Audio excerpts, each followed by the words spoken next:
sandata, sining ang dangal, samang manunulat.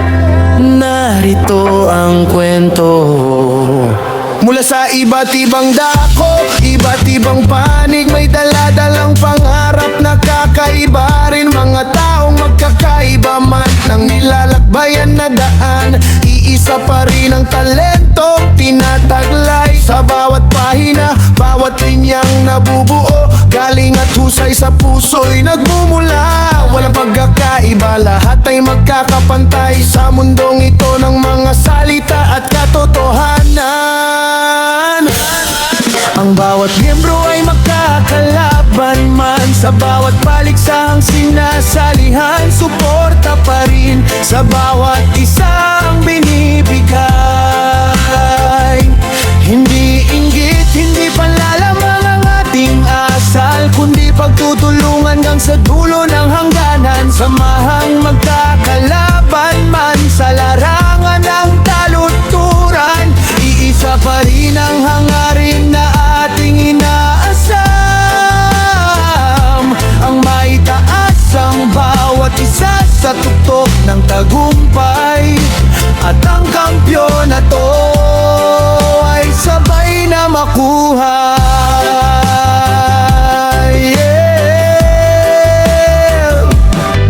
Samahan ng mga taong sa pagsusulat ng spoken word poetry ay dumadagong-dong ang pangalan, saan man mapadako sa entablado o lansangan. Bawat salita'y tumatak, puso ng nakikinig, ating ginigising at ginagalaw. Bawat tulay may kwento, bawat linya'y may damdamin, mula sa karanasan, pag-ibig at panaginip. Ang pangalan ay kilala, respetado at tinitingala dahil sa husay at talino na ating ipinamamalas.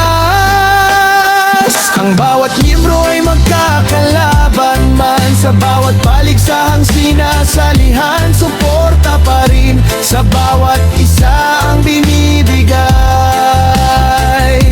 Hindi inggit, hindi panlalamang ang ating asal, kundi pagtutulungan hanggang sa dulo ng hangganan. Samahang magkakalaban man sa larangan ng taluturan, iisa pa rin ang hangarin na ating inaasam,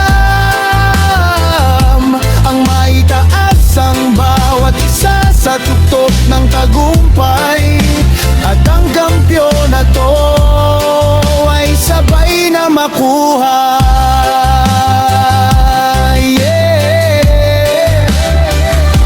Dugong manunulat, dugong makata, hindi titigil sa paglikha ng matalinhagang tula. Husgahan man ng iba, husgahan man ng marami, di pa rin ibababa ang bandera ng pagiging manunulat. Mataas ang nuno, matatag ang paninindigan, ng sining na ito'y ating ipagmamalaki magpakailanman. Kahit mahirap, kahit puno ng pagsubok, patuloy nagagawa, patuloy nakakanta.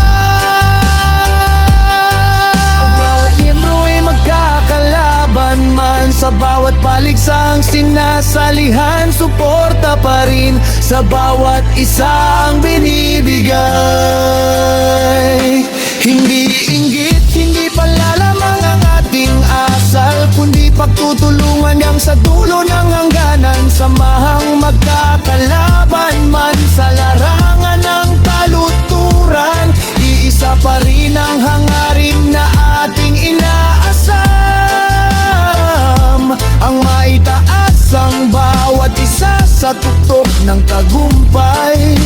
At ang kampyonato ay sabay na makuha.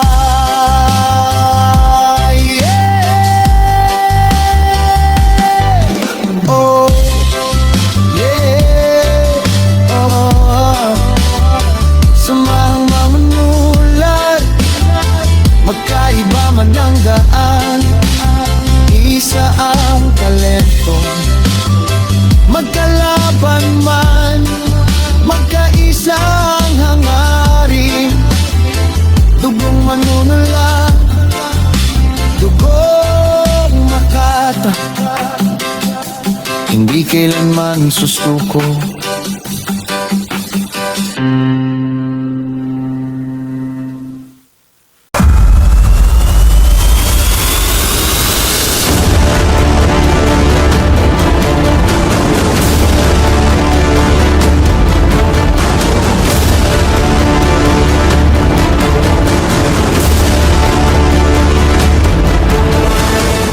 Mare, ayoko sa'yo. Ha? Oh my God. Iyak ako? Sige. Okay na. Kinalbo ko na ito, mahal ko. Handa nang tumanggap ng tarak mo. Paulit-ulit mo akong tusukin. Basta walang taong nakatingin. Kinakamusta niyo ako? Eto ayos lang naman. Hanggang ngayon ay tinatama ang maling nakaraan.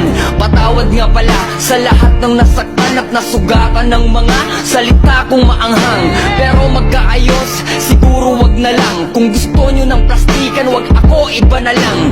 Ngayon binibigyan ng tiwala, bilang na lang. Malamang baka madali na naman ang alamang.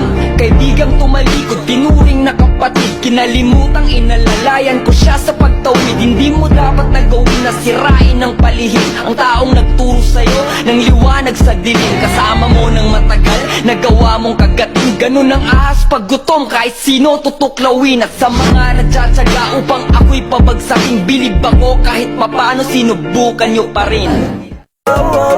Oh no, anong trip mo? Masyado kang maingay, lip mo, isip mo. Don't tell them baby, huwag mong ipagkalat nangyari sa atin lately. Dahil lahat ng gusto mo yan da kong ibigay. Basta pangako mo lang na di ka mag-iingay. Keep quiet, keep it on a hush.